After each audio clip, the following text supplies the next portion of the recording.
Idli soft, spongy और सफेद कैसे बने, बैटर बनाने से लेकर भाप में पकाने तक का पूरा परफेक्ट तरीका यदि जान लिया तो हर बार आपके यहाँ भी इडली परफेक्ट ही बनेगी। क्यों न इसे सही तरीका जान ले बनाने का, जिससे हमारे घर में भी सही इडली बने।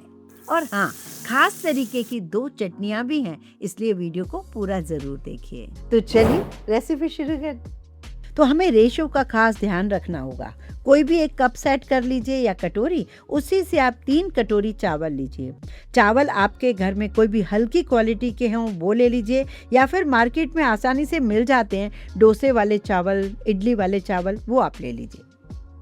3 कटोरी मैंने चावल लिए, वो एक अलग बर्तन में रखे और उसी कप से मैंने उड़द की दाल जो सफ़ेद होती है वो भी मैंने 1 कप नापी है।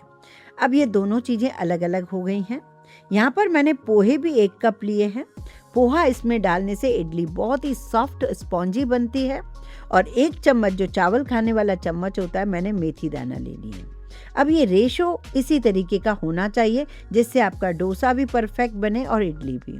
पहले हमें चावल को अच्छे से धोना है। चावल में कई सारे केमिकल लगे रहते हैं, जिससे उसमें कीड़ा वगैरह ना लगे, तो उसे अच्छे से हथेली से रब करते हुए आप धो लीजिए। जब चावल का पानी बिल्कुल साफ आने लगे तब आप इसे भिगोकर एक तरफ रख दीजिए। अब बारी है दाल की।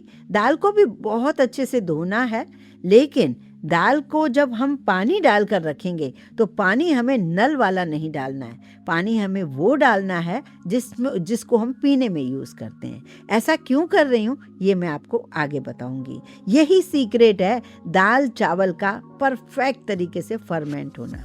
और जो मेथी दाना है उसे भी मैंने अलग कटोरी में भिगा दिया है। ये देखिए, तीनों चीज़ें भीग गई हैं। ये देखिए, दाल में मैंने जो पानी पीते हैं वही डाल के रख दिया है।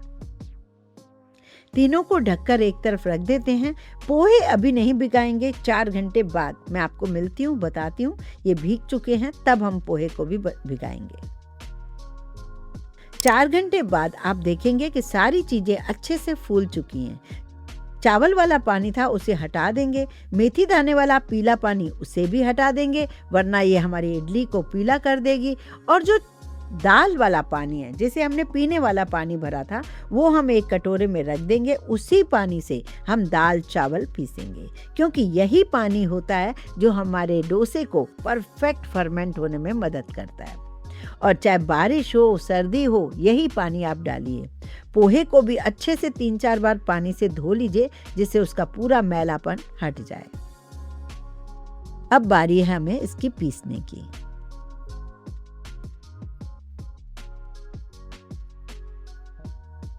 एक मिक्सी का जार ले लेते हैं, उसमें हमें दाल डालनी है। मिक्सी का जार बड़ा है तो एक ही दफ़ा पीसिए, वरना छोटा छोटा करके, मतलब 2 बार करके पीस सकते हो। और इसी में हमें मेथी दाना भी डालकर साथ में ही पीसना है। मेथी दाने का पीला पानी हटा दिया। ये देखिए कितना बढ़िया वाइट दाल पिस चुकी है। इसे हम एक बर्तन में निकाल लेते हैं। आपको पीसने के लिए जो भी पानी चाहिए, पहले इडली वाला पानी ख़त्म कीजिए और उसके बाद उसी मिक्सी में आप जब ये चावल पीसेंगे, बचा है तो आप इडली वाला पानी डालिए, नहीं बचा है तो सादा पानी भी डाल सकते हैं। और हाँ, चावल जब पीस रहे हो तो बीच बीच में भीगे हुए पोहे भी डाल दीजिए। चावल ज़्यादा थे तो मैंने 2-3 बार में पीसने हैं। अब मैंने सादा पीने वाला पानी लिया है, क्योंकि दाल वाला पानी ख़त्म हो चुका था। सारे मिश्रण को एक डब्बे में या कटोरे में, किसी में भी आप पलट लीजिए, जिसमें आपको ये लगे कि इसमें अच्छी खासी स्पेस हो। और थोड़ा सा पानी चाहें तो मिक्सी के जार में डालकर आप डाल सकते हैं।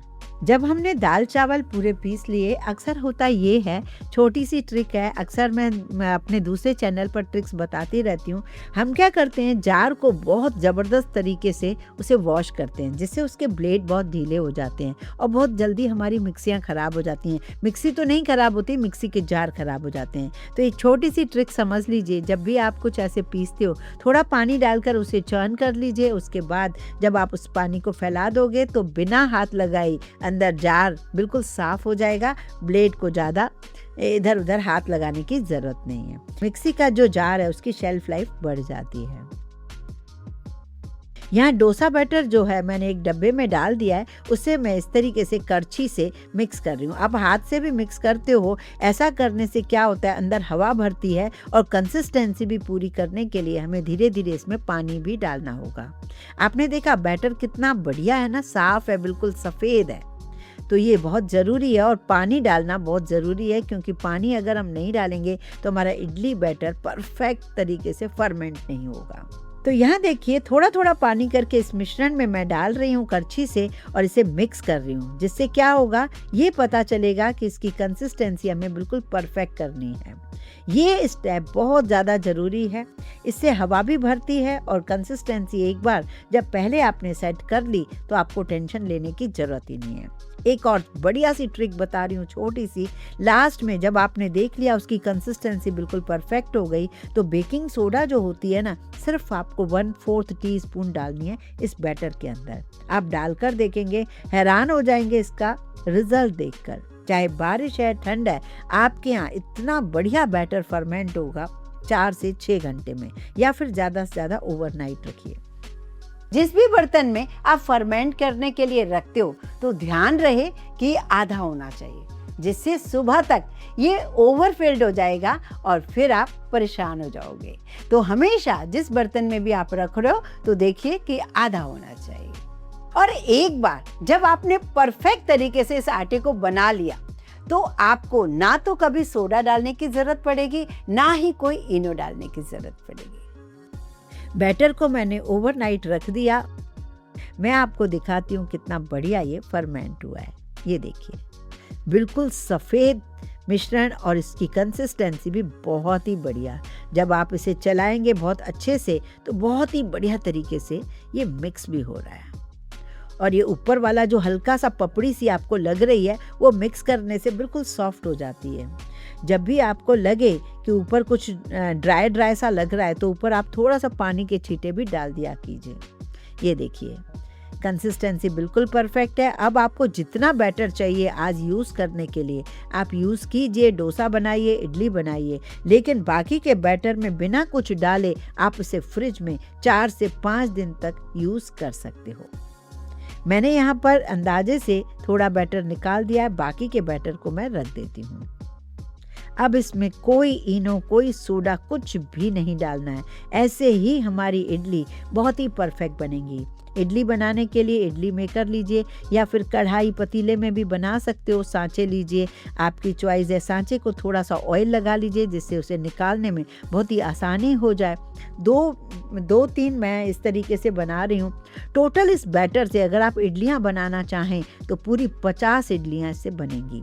एक और बात, जब ये पानी अच्छे से उबलने लगे तभी आप ये बैटर वाला मिश्रण वाला जो इडली वाला जो सांचा है वो रखिए और कम से कम आप इसे 12 मिनट अच्छे से स्टीम दीजिए, जिससे इडलियां बहुत फूली फूली, नरम, मुलायम और स्पॉन्जी बनेंगी। ये देखिए बहुत दिनों से मैंने इडली नहीं बनाई थी, सोचा आपके साथ शेयर कर लूं, क्योंकि डोसे मैंने अभी बहुत बार बनाए हैं लेकिन इडली थोड़ा कम बनाई थी और मेरे घर में साउथ इंडियन पूरे फूड को बहुत पसंद किया जाता है। चलते हैं एक चटनी बनाने की। चटनी भी मैं 2 तरीके की बताऊंगी। एक नारियल वाली जो कि बिल्कुल ऑथेंटिक तरीका है चटनी बनाने का, कितना रेशो लेना है वो भी बता देती हूँ। यहाँ एक पैन लिया है, थोड़ा सा अदरक लिया है, 2-3 हरी मिर्च लिए हैं, उन्हें मैं पका रही हूँ। ये जो चटनी आप बनाकर रखेंगे ये जल्दी बिल्कुल ख़राब नहीं होगी। अक्सर हम दही डालकर जो बनाते हैं वो बहुत जल्दी ख़राब हो जाती है। इसमें डाल दीजिए 1/4 कटोरी मूंगफली और करी लीव्स और 1/4 कटोरी ही आप डाल दीजिए फुटना, जिसे हम भुने चने, छिले हुए कहते हैं। ये सारी चीज़ों को हल्का हल्का भून लीजिए। ये चटनी आप आराम से 4 से 5 दिन रख सकते हो, कोई प्रॉब्लम नहीं आएगी। मिक्सी के जार में नारियल रखिए और इसमें डाल दीजिए हरा धनिया, थोड़ा सा इमली का जूस रखिए। जो इमली को हम भिगो के रखते हैं उसे मसल कर उसे छान कर डालते हैं और इसमें डाल दीजिए नमक। सारी चीज़ें जो हमने फ्राई की थी उसे ठंडा करके वो भी डाल दी। ये देखिए मैंने जब पीसा तो अभी इसमें कसर है, इसमें थोड़ा पानी और ऐड करना होगा। बढ़िया सी चटनी बनकर तैयार हो जाती है। इसकी शेल्फ लाइफ भी बहुत बढ़िया होती है। ये देखिए मेरी फ्रेंड ने ये चटनी बनाना जब बताई है उसके बाद मेरे घर में ये चटनी बेहद पसंद की जाती है। अब इसमें देते हैं एक छोटा सा तड़का जो कि इसका स्वाद कई गुना ज़्यादा बढ़ा देगा। पहले एक पैन लीजिए, उसमें थोड़ा सा ऑयल लीजिए। ऑयल डालने के बाद आप इसमें डाल दीजिए उड़द दाल और डाल दीजिए इसमें सरसों। जब ये चटकने लगे, हींग डालकर आप कड़ी पत्ता और कश्मीरी लाल मिर्च डाल दीजिए सूखी वाली। ऐसा डालकर आप इसको तड़का लगा दीजिए। अब बारी है हमें दूसरी चटनी बनाने की, जो कि लहसुन वाली लाल चटनी होती है ना, जिसके लिए बच्चे बड़े दीवाने होते हैं। वो कैसे बनाते हैं, चलो वो देखते हैं। मैंने वही पैन ले लिया, इसमें 4-5 लहसुन की कलियां ली हैं। अगर आप लहसुन खाते हैं तो लीजिए, नहीं खाते हो तो कोई बात नहीं। और इसमें डाल दिया धनिया के बीज, जीरा, राई और काली मिर्च। सारी चीज़ों को हमें सेकना होगा। अब इसमें भी डालेंगे 2 चम्मच फुटना। फुटना मतलब वही भुने चने छिले हुए। और इसमें डाल दीजिए करी लीव्स, थोड़ी सी अदरक और 2-3 हरी मिर्च। एक प्याज भी इसमें डाल दिया है। और प्याज लहसुन को आप स्किप कर सकते हो, कोई प्रॉब्लम नहीं। 3 टमाटर को भी मैंने रफली चॉप करके डाल दिया। 2 पीस मैंने गुड़ के डाले हैं और थोड़ी सी इमली का पानी। और मैंने इसमें डाल दिया थोड़ा सा नमक और पानी। अब ये जब अच्छे से पक जाएगा, उबल जाएगा, तब हम इसमें डालेंगे कश्मीरी लाल मिर्च पाउडर। अगर आपके पास साबुत हैं तो वो डाल दीजिए, वरना पाउडर फॉर्म में भी डाल सकते हो। इसमें उबाल आ जाए, ठंडा हो जाए, तब आप इसे पीस लीजिए। चाहे तो थोड़ा सा हरा धनिया या डंठल धनिया के वो भी डाल सकते हो। ये भी चटनी आपकी लंबी चलेगी, 4-5 दिन तक खराब नहीं होगी। इसमें भी उसी तरीके का एक छोटा सा तड़का लगा देते हैं। सरसों डाल देते हैं ऑयल के अंदर और इसी में मैं थोड़ी सी उड़द दाल डाल देती हूँ। ये दोनों जब अच्छे से चटक जाएं, तब हमें करी लीव्स और सूखी साबुत लाल मिर्च और साथ में थोड़ी सी हींग भी डालनी है। यहाँ पर मैंने इसका भी तड़का लगा दिया है। दोनों चटनियाँ तैयार हो गई हैं।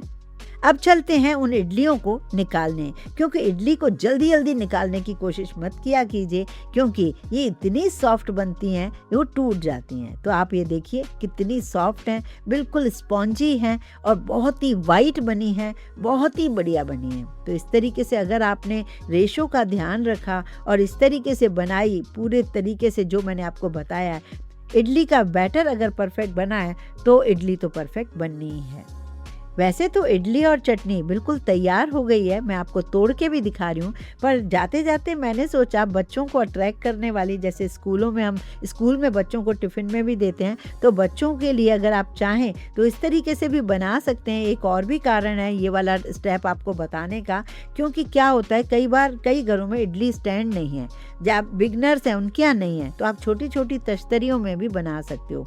मैंने कुछ धनिया की पत्तियाँ, कुछ करी लीव्स और थोड़ी सी गाजर को इस तरीके से कट करके रखा है। अब आप जब इसे बनाएंगे तो बहुत ही इसकी सुंदरता भी बढ़ जाएगी। एक और बात, और ये बच्चे खाने के लिए अट्रैक्ट भी होंगे। आप चाहते तो इसमें काजू, किशमिश या फिर कुछ मसाला भी ऐड कर सकते हो। इसे भी हमें वैसे ही स्टीम देना है जैसे हमने 12 मिनट उस इडली को स्टीम दिया था। ये देखिए ये भी तैयार हैं, इन्हें भी निकाल कर हम सर्व कर लेते हैं। आज का वीडियो कैसा लगा बताइएगा ज़रूर। और हाँ, मैं आपको बताऊंगी कि सांभर परफेक्ट होटल से ज़्यादा अच्छी कैसे घर में बनाएं, परफेक्ट रेशो बताऊंगी, साथ में मसाला भी बताऊंगी कि सांभर बनाने का सीक्रेट जो मसाला होता है वो अगर हमें बनाना आ गया तो बस सांभर तो परफेक्ट बनेगी ही बनेगी।